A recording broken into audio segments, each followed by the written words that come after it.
Selamat pagi Bapak Ibu Saudara-saudara. Beta mau menyampaikan por Bapak Ibu Saudara-saudara jemaat semua bahwa untuk mendasari ketumpung perjalanan hidup di usbu yang baru, maka setiap keluarga harus melaksanakan kebaktian buka usbu. Beta kas ingat tempo supaya jangan lupa kia. Tuhan Yesus memberkati. Shalom. Selamat pagi Bapak Ibu Saudara-saudara jemaat GPM Silo. Shalom. Kita patut bersyukur kepada Tuhan karena kita diberikan kesempatan menikmati usbu baru yang akan kita jalani. Oleh karena itu, ketika kita melakukan seluruh aktivitas di usbu yang baru, kita akan dipedomani dan diarahkan lewat kebenaran firman Tuhan yang terbaca di hari ini. Kolose pasal 3 ayat 14 sampai ayat yang ke-15. Yang begini bunyinya. Dan di atas semuanya itu kenakanlah kasih sebagai pengikat yang mempersatukan dan menyempurnakan. Hendaklah damai sejahtera Kristus memerintah dalam hatimu, karena untuk itulah kamu telah dipanggil menjadi satu tubuh dan bersyukurlah. Demikianlah pembacaan Alkitab. Ibu Bapak, saudara-saudara warga jemaat GPM Silo yang Tuhan Yesus kasihi, kita patut bersyukur kepada Tuhan Sang Pemberi Hidup yang telah menganugerahkan kesempatan bagi kita untuk menikmati usbu yang baru. Dan untuk menjalani kehidupan kita di usbu yang baru, kita butuh pedoman, kita butuh arah. Dan lewat teks bacaan kita di hari ini, Kolose pasal 3 ayat 14 sampai 15 dipayungi dengan tema mingguan, hidup bersama sebagai tubuh Kristus. Di sini Paulus mau bilang bahwa ketemu sebagai orang-orang percaya harus membangun persekutuan. Harus membangun kebersamaan supaya tidak ada perpecahan, supaya tidak ada perselisihan di antara kita dan kita meletakkan firman Tuhan sebagai dasar untuk bagaimana kita menjaga keutuhan hidup sebagai orang-orang percaya. Ibu Bapak dan saudara-saudara, oleh karena itu yang disampaikan oleh Rasul Paulus, dia bilang di ayat 14, beta baca sekali lagi. Dan di atas semuanya itu kenakanlah kasih sebagai pengikat yang mempersatukan dan menyempurnakan. Kalau kita bicara soal kasih, dia terdiri dari 5 kata, tetapi dia mempunyai arti atau makna yang sangat besar. Sebab kasih itulah yang sangat diharapkan oleh Rasul Paulus untuk ketong memegang sebagai gaya hidup. Sebagaimana kasih Kristus yang ia nyatakan kepada kita mengalami sebuah penderitaan kematian sampai sebuah kebangkitan ia nyatakan kepada kita.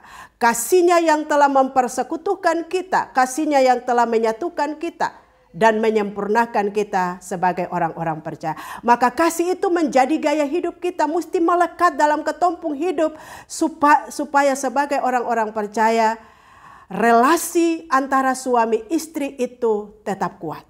Relasi antara kakak beradik itu tetap kuat. Relasi antar tetangga itu tetap kuat.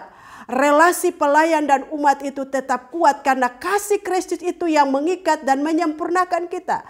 Biar kekuatan dunia, biar kuasa dunia tidak akan mampu membuka kasih Kristus yang sudah melekat dalam kehidupan kita sebagai orang-orang percaya. Ibu Bapak dan saudara-saudara yang Tuhan Yesus kasihi, dikatakan bahwa kasih memiliki kuasa untuk mengikat dan mempersatukan dan menyempurnakan. Dan kasih yang dibangun sebagai orang-orang percaya yang dilakukan oleh Yesus adalah kasih yang tulus. Kasih rohani semakin menjadi gaya hidup kita sebagai orang-orang percaya. Supaya kata relasi antar suami istri itu bisa terputus. Relasi katong dan Tuhan itu bisa terputus. Relasi katong sebagai orang-orang percaya dengan sesama tidak terputus. Dan oleh karena itu ada 3 jenis kasih yang mesti kita pegang sebagai orang-orang yang percaya kepada Tuhan. Kasih yang pertama adalah hidup yang rendah hati. Kita sebagai orang-orang percaya mesti hidup rendah hati supaya ketong menjadi orang-orang yang menghindar perselisihan dan pertentangan di antara kita. Sebab kalau ketong serendah hati, bagaimana ketong menjaga persekutuan, ketong menjaga keutuhan hidup sebagai orang-orang percaya. Dengan rendah hati ketong saling memaafkan, dengan rendah hati ketong saling mengampuni, dengan rendah hati ketong menjatuhkan satu dengan yang lain, dengan rendah hati ketong menceritakan keburukan-keburukan dan kejelekan orang lain. Kasih yang kedua adalah hidup yang sabar.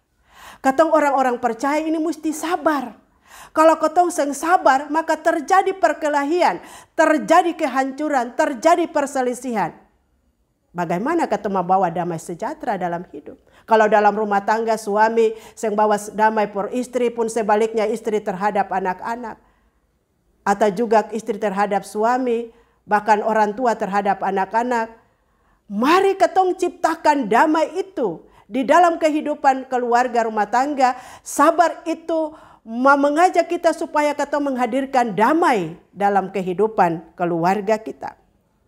Ketong sabar untuk mengalah, ketong sabar mengambil keputusan-keputusan yang tepat, ketong sabar untuk memberikan jawaban yang pasti, ketong sabar ketika ada orang bicara, jangan ketong potong, ketong kasih dong bicara. Lalu ketong sabar untuk menjaga kebersamaan hidup. Kasih yang ketiga adalah hidup yang mau berbagi. Ini kunci. Ketong sebagai orang-orang percaya, ketong hidup membangun persekutuan itu, lalu ketong saling berbagi. Jangan ketong pu ada lebih sedikit, ketong anggap orang itu sempake, dia kurang, jangan ketong bantu dia. Ketong hidup sebagai orang-orang percaya harus berbagi karena Yesus juga berbagi. Dia menyerahkan seluruh hidupnya untuk keselamatan kita sebagai orang-orang percaya. Karena kasih Kristus itu yang menghidupkan kita dan kita hidup sampai saat ini, maka kita diajak untuk berbagi dengan orang lain. Bertolong-tolonglah menanggung bebanmu. Itu yang dikatakan dalam Galatia 2 ayat 6. Sebab disitulah kita membawa kesejukan hidup sebagai orang-orang percaya.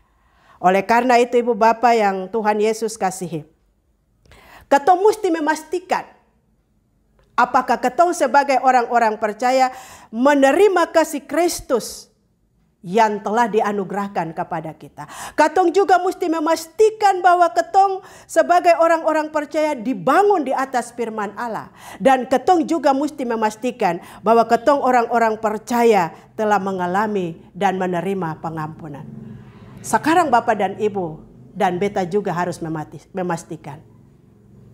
Sebab dengan memastikan bahwa ketong menerima kasih Allah, ketong menerima firman Allah, dan hidup di atas firman Allah, dan ketong saling mengampuni, maka kepastian hidup itu menjadi jaminan yang tetap Tuhan sediakan. Ketong taat melakukannya, ketong taat untuk berbagi, maka ketika ketong taat untuk berbagi dengan sesama kita, maka berkat akan mengiringi setiap langkah-langkah perjalanan kehidupan kita.